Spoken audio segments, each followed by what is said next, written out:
king and his men marched to Jerusalem to attack the Jebusites who lived there. The Jebusites said to David, "You will not get in here. Even the blind and the lame can ward you off," they thought. "David cannot get in here." Nevertheless, David captured the fortress of Zion, which is the city of David. On that day David had said, "Anyone who conquers the Jebusites will have to use the water shaft to reach those lame and blind who are David's enemies." That is why they say, "The blind and lame will not enter the palace." David then took up residence in the fortress and called it the City of David. He built up the area around it from the terraces inward. He calls his new base the City of David. We know it by another name, Jerusalem. But there's a problem with the Bible's version of events, a problem which has baffled generations of archaeologists. The Bible says David chose an insignificant fortress town as his new capital.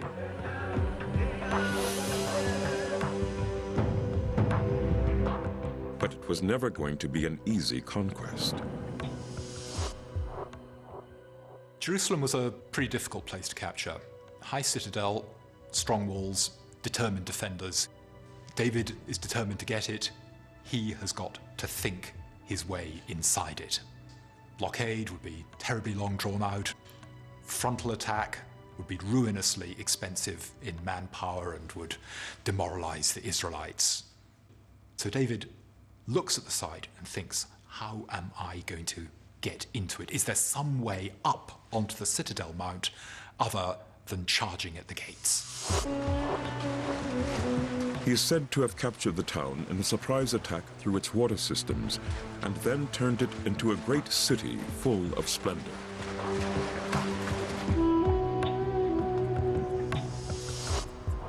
But up until the 19th century, no archaeological evidence of the water tunnels had ever been found. The first tantalizing glimpse of a breakthrough came as long ago as 1867, with the discovery of a deep water shaft below Jerusalem. Today, guides lead tourists through this popular site. A British explorer named Captain Charles Warren comes to this area. He begins exploring the lower Gihon Spring, which is just beneath my feet. 13 meters down in the bottom of this shaft is the Gihon Spring. Captain Charles Warren and his assistant Bertels enter the spring. They crawl through on their knees and enter the area around you. And Warren says to himself, "Behold, I've discovered the shaft used by King David to capture the city." An exciting discovery, but with big problems. Only one tunnel was discovered, while the story hints at a network. But more importantly, no one could date the tunnel. The pottery fragments needed for dating had been accidentally lost.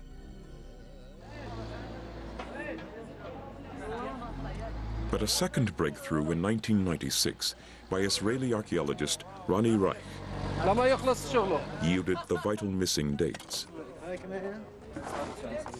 We started about 8 years ago. Started to dig through and first went through about 8 or 9 meters of the ancient city dump and then landed on these constructions made of huge stones. You can see each one of these stones weighs 2 to 3 tons. The stones were part of a huge fortification guarding the entrance to the Warren Shaft Spring. And next to them, Ronnie Reich found the essential shards of ancient pottery to date the tunnels. These stones are associated with pottery, with floors and pottery sherds, and by the pottery we could date them to the Middle Bronze Age too, which is about 3,800 years ago. That's 1800 BC, proof that the water system existed long before the 10th century when David lived. Then another twist. Ronnie's team discovered a whole new system of underground tunnels, just as the legend said. At their heart was a steep-sided rock pool. If we would have come here in David's time, This place would have looked a little bit different in this respect, that it would be full with water about up to the level of my head or so. This was the place where people used to drop buckets from a platform high up above our head and then continue back into town through the ancient tunnel. So this is the main part of the focus of the water system of those days.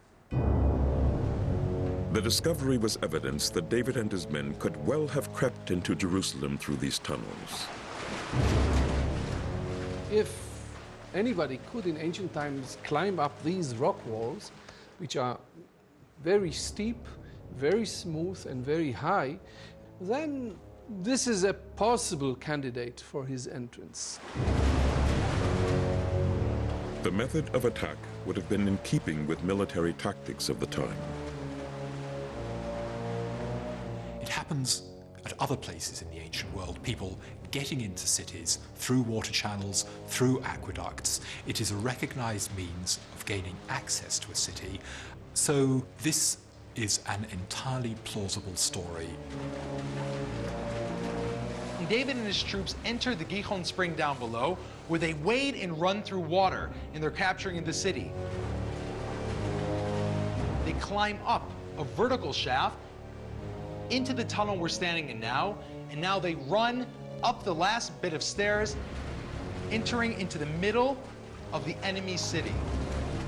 They go up to the guards at the gate, cut their throats, open the gates, and a few attachments of Israelite troops enter the city.